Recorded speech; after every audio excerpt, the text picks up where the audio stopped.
Neno langu kwa Tanzania ni kwamba tuzingatie kutumia bidhaa ambazo zimeongezwa virutubishi kwa ajili ya kuboresha afya zetu, lakini pia tuzingatie pia kutumia bidhaa ambazo zimewekwa ile alama ya TBS ambazo zinahakikisha kwamba kuna usalama wa hizo bidhaa na ubora katika matumizi ya hizo bidhaa. Mheshimiwa Rais amechukua na ameitambua swala la lishe kama ni kitu cha kwanza kabisa kwa ajili ya usalama wa nchi.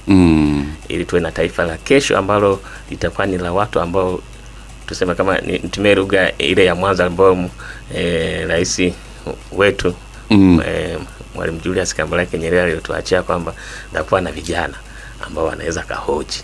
Ni kwa sababu ya maana moja ama nyingine kwamba lazima uwe ubongo wako umekuwa vizuri, na ili uwe ubongo wako umekuwa vizuri ni ndani ya siku 28 hizi za kiumbe kinavyotengenezwa. Kwa maana lishe ni usalama wa taifa. I see. Hata niseme tu kwamba hakuna mtu ambaye anataka kupata matatizo na hakuna serikali ambaye anataka watu wake kupata matatizo. Tumeshasikia kwamba swala la lishe ni swala la usalama pia. Kwa hiyo na mimi kama baba, mimi nina watoto wawili na mke mmoja, huwa najaribu kuwaza, nasema je, wale watoto wangu wawili wale wangekuwa na vichwa vikubwa ingekuwaje? Na ndio maana kama una wakati anazungumza Walter, kuna usika niliuvaa nikajikuta machozi yanataka machozi yanataka kunitoka. Mimi natembelea watoto nalia, nasema hivi angekuwa mwanangu ingekuwaje?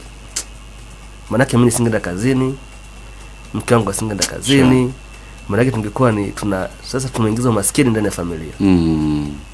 Yaani ni swala nyeti sana, kwa tulichukue kwa serious na tusimwache mtu nyuma. Kuwa mjanja, mwelimisha na mwenzako kwa mtaani.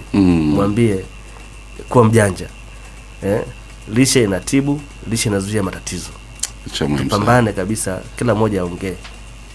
Na teknolojia zipo, sisi tupo tayari kuwahudumia.